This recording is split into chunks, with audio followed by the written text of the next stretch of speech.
Ngayon pa lang sila nagsisimulang mag-adjust to delay bathing of the baby also, to adopt this protocol. Pero nung unang nagtitraining kami, hindi pa nga sila na-stabilize, nakaligo na, tapos nanginginig siyang ganyan lalagay sa radiant warmer. Hindi na namin nakikita gumapang. You know, certain milestone in our patient, we have to let that baby manifest it.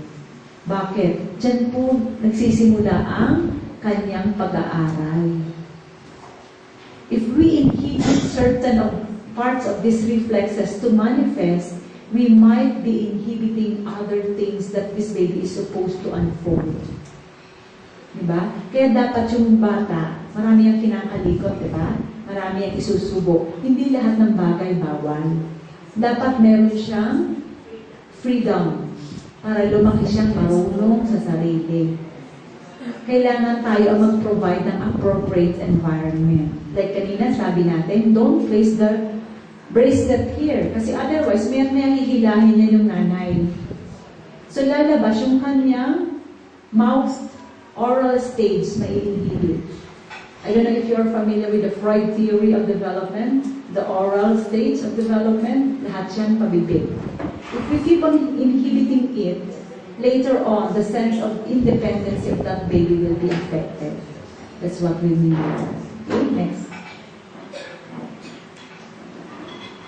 Then what is the purpose of letting that baby stay? Naputol na natin yung puso, hindi pa rin natin siya aalisin sa dibdib ng nanay.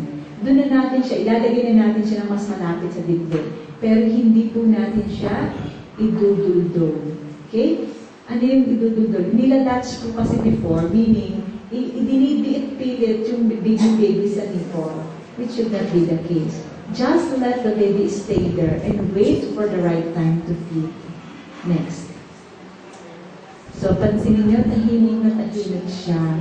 Resting quietly. And it takes around 30 minutes for that baby to move away from this resting position. Nagbiyahe siya ng almost 12 hours to 18 hours sa puwerta, di ba? So, hayaan natin siyang mamahinga. Next. Then we let that baby to be monitored together with the mother, and it has to be done every 15 minutes. Never leave them alone. Keep them in your delivery place. Hindi naman kailangan sa delivery room all the time. Bakit? Sa pabelya po, sunod-sunod ang baby, hindi siya pwede mag-overstay. So, kailangan lang together sila. Kahit sila nasa corridor, basta together sila. And please record. If and when may kailangan gawin, halimbawa, yung baby hindi kailangan maiwan doon dahil hirap huminga, then we have to record why the baby has to be removed from the mother's chest. Next. Okay. This will be a series of pictures. You look at the position of the baby. Tinitingnan pa lang niya yung nipple. Next. Pag siya gusto ng dumedi, napapansin niyo, hindi lang yan nakatingin, nangangayan kahit malayo pa yung nipple. Tapos naglalaway na siya. Yung kamay niya, isusubo-subo niya yung ganyan. Next. Then later, hahangkabi na niya. Lalapit siya doon sa nipple hanggang ma-shoot niya. Next. Okay. Parati kasi pumapala yung video. So, ginawa namin step-by-step still picture. So, you notice, these are the feeding cues that we have to recognize. Instead of us pushing the baby to move to the mother's nipple, let that baby do it themselves. Huwag natin pilitin. Kasi otherwise, it will not initiate feeding just the same. Tayo naman excited, dinidikit natin sila. Next. How long do they feed? Usually, depende po kung ang baby nyo ay very active or not. Feeding usually ensues within 30 minutes to 60 minutes. Kaya po yan ginawang 90 minutes. You notice, it's quite long. 1.5 hours of togetherness. No interruption. Diyan lang. Pag sinabing no interruption, don't make your PE first.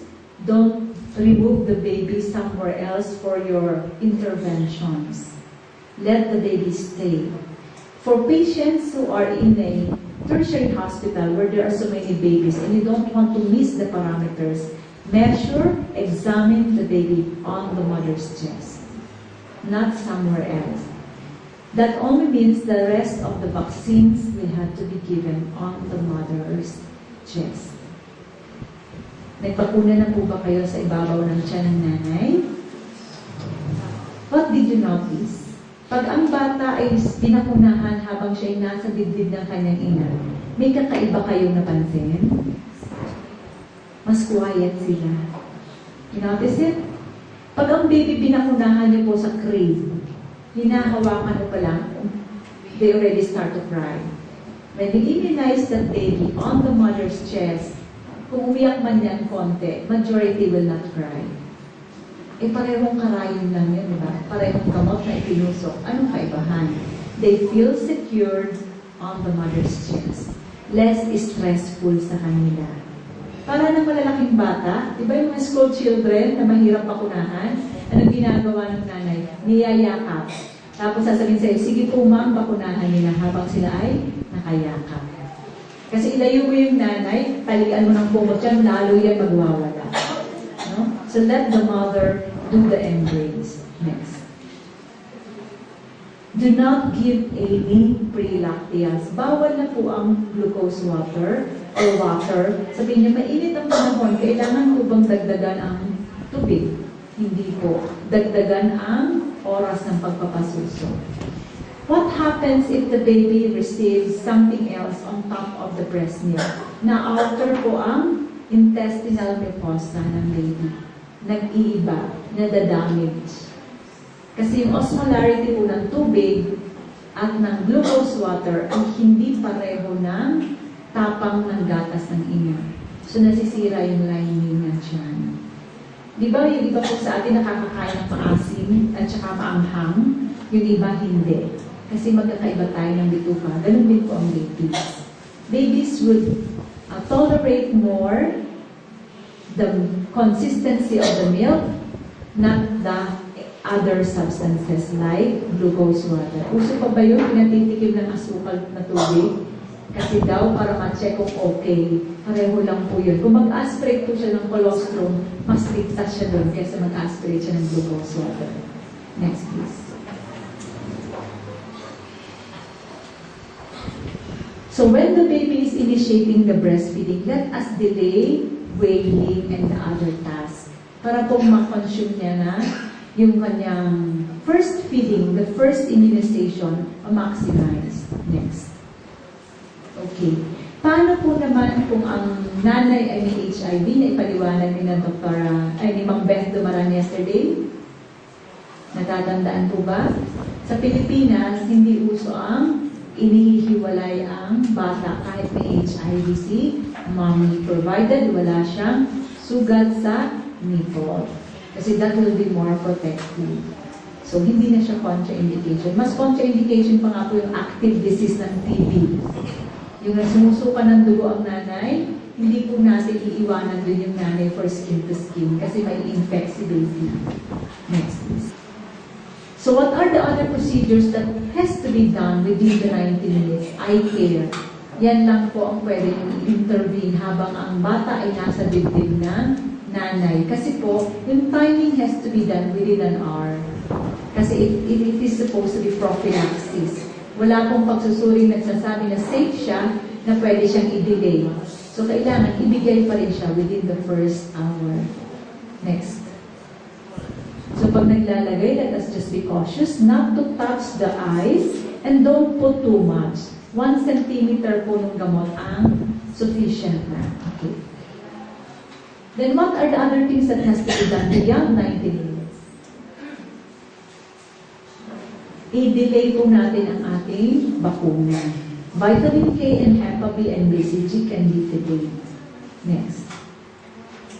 Examination for other defects and birth injuries, paki-delay din. Ang una lang na hindi natin dinidelay, i-check nyo lang kung humihinga ng maayos si baby. Yun lang. The rest, the detail, let us do it later. Yung life-threatening lang po ang urgent. Next. Now, the cord care, we will not apply anything anymore on the stump. Walang bikis, walang gasa. How to protect it? Do not apply the diaper on top of the umbilical cord. Let us tackle diaper beneath the umbilical cord. Itutupi po natin kasi mga diaper